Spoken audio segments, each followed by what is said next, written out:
Halo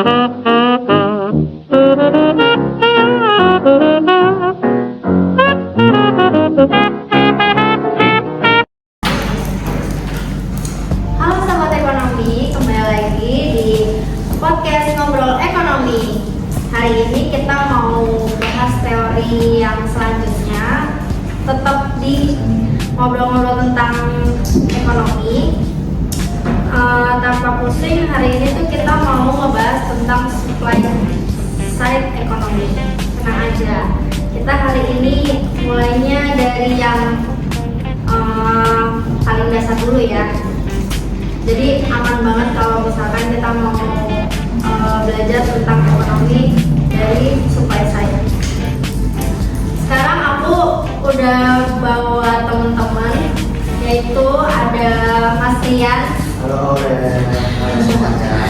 Sekarang juga ada Kak Kamila. Halo Rel semuanya. Ya. Sebelum jauh-jauh kita lurusin dulu nih, sebenarnya tuh supply side itu apa sih Kak? Gampangnya sih begini, kalau supply side itu cara melihat ekonomi dari sisi produsen. Jadi yang dipikirin itu bukan orang mau beli apa, tapi barang ini bisa diproduksi berapa, gimana caranya, dan apa saja yang bikin produksi lancar atau bikin terpakai seperti itu. Oh gitu, jadi sebenarnya tuh supply side itu membahasnya kurang lebih tentang bagaimana cara kita memproduksi, bukan bagian di mana kita harus cara belinya gitu ya. Sebenarnya lebih ke situ ya. Terus kalau misalkan menurut Kamila nih, itu supply side menurut Kamila seperti apa? Kalau supply side itu kalau dianalogikan seperti dapurnya restoran ya Kak.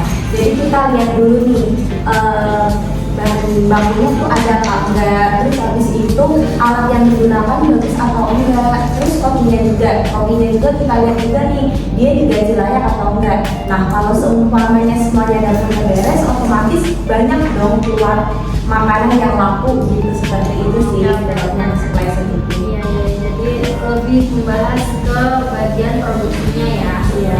Supply side itu. Oke. Kalau menurut kakak-kakak ini, supply side sendiri ini kan pasti punya tokoh-tokoh nih.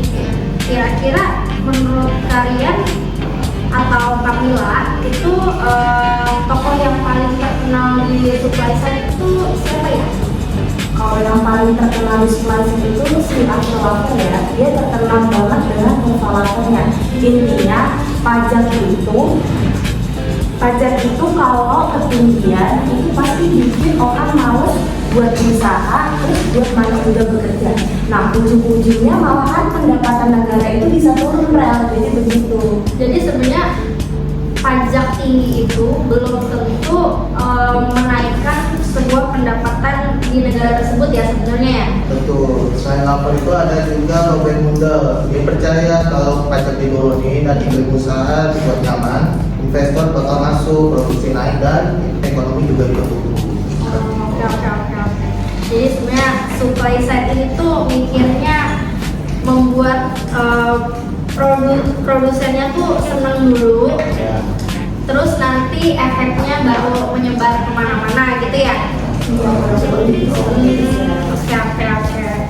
Terus kalau kita mau ngebandingin sedikit ya, kalau sebenarnya ada Keynesian sama monetaris itu perbedaannya versi gampang dari kalian sama Kamila itu apa sih? Jadi supply side ini juga berhubungan dengan Keynesian dan monetaris. Oh, gitu. Kalau Keynesian itu fokusnya ke permintaan. Mereka mikir kalau orang nggak punya uang buat belanja, ekonomi macet, jadi pemerintah harus turun buat menaikkan belanja. Lalu sedangkan monetaris itu fokus ke pemberedahan. Jadi menurut mereka yang penting itu uang jangan kebanyakan beredar atau malah kekurangan, jadi nantinya bakal inflasi. Oh gitu.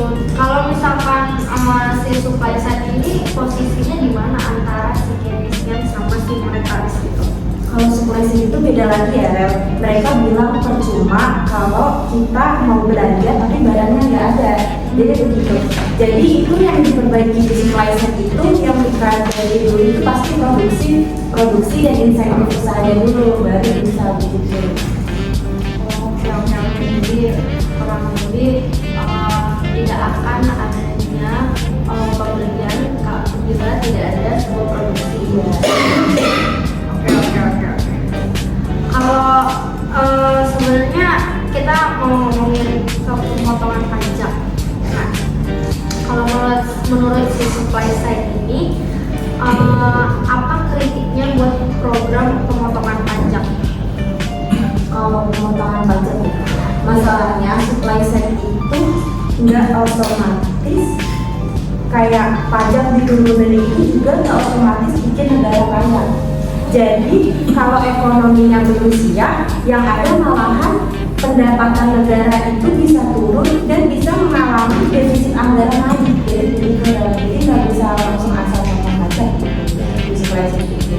Benar, jadi kalau secara ilmiah itu pemotongan pajak harus dibanding dengan produktivitas naik, pengawasan pajak bagus dan belanja negara yang efisien. Kalau enggak, keseimbangan anggaran bisa berantakan. Jadi sebetulnya pemotongan pajak itu nggak bisa asal-asalan ya. Benar. Ya kita tuh nggak bisa langsung memotong pajak karena kita harus lihat dulu nih datanya gimana, terus habis itu struktur ekonominya, terus kalau pemotongan pajak secara terus itu jangka panjangnya itu kayak gimana, jadi kita berdampaknya gimana, jadi kita lihat dulu. Oke, yang terakhir nih sebelum ini kita rangkum sebenarnya tuh supply side itu kan pasti ada kekurangan dan ada kelebihan. Kira-kira nih kalau menurut kalian kelebihannya si supply side itu apa sih? Kelebihannya itu sebenarnya banyak, cuman beberapa itu kelebihannya itu bikin usaha dan investasi lebih semangat, lalu mendorong pertumbuhan jangka panjang dan fokus ke efisien dan produktivitas. Gitu.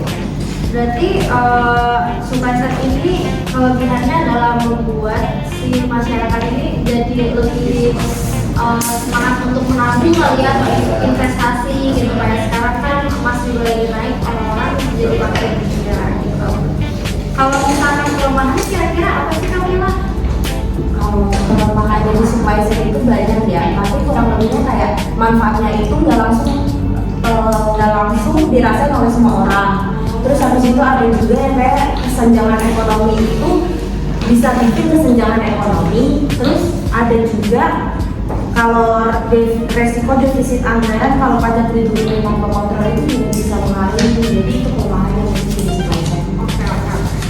Jadi sebenarnya supply side itu lebih berfokus tuh pada produksi daripada pembelian gitu ya.